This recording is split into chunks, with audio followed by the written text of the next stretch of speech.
Et si les déchets de bois pouvaient devenir une énergie propre et durable? Il y a 3 ans, j'ai eu la chance de visiter une entreprise qui transforme les sciures de bois en briquettes écologiques.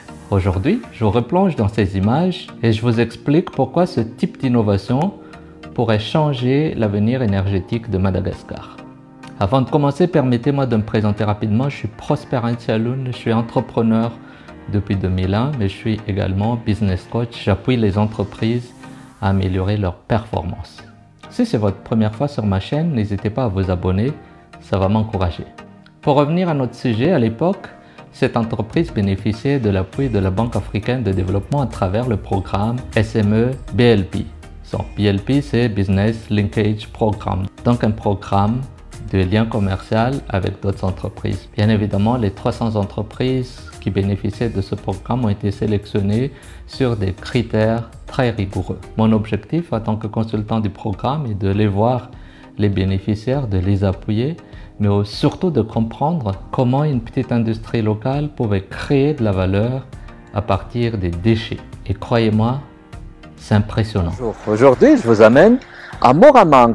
Ici, on produit des briquettes de bois.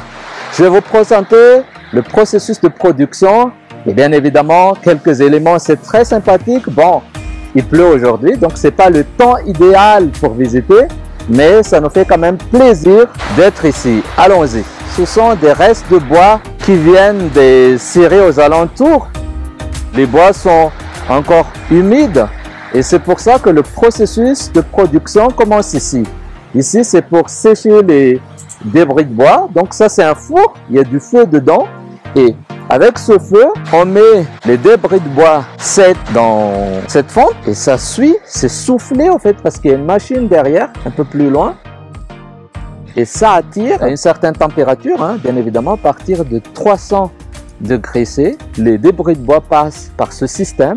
Et après ce système, on a des débris de bois, des restes de bois bien secs. Le processus suit toute cette espèce de cuve et voilà, c'est ça la machine qui fait tourner tout ça pour souffler en fait et attirer les débris de bois vers ce système, disons, de produits semi-finis. Et c'est ici qu'ils récupèrent avec des bacs les débris de bois secs. Donc les débris de bois secs arrivent ici. Après, c'est cette machine, une autre qui les presse. Et après pressage, bien évidemment, c'est tout un système, mais après ça, on a ce qu'on appelle les produits finis. Donc voilà une autre machine de pressage qui vient juste d'arriver et c'est en cours d'installation. Donc voici les produits finis. Ce sont des briquets de bois. C'est comme un gros crayon, parce que quand... Attends, voilà, je l'ai. Vous voyez la taille par rapport à ma main?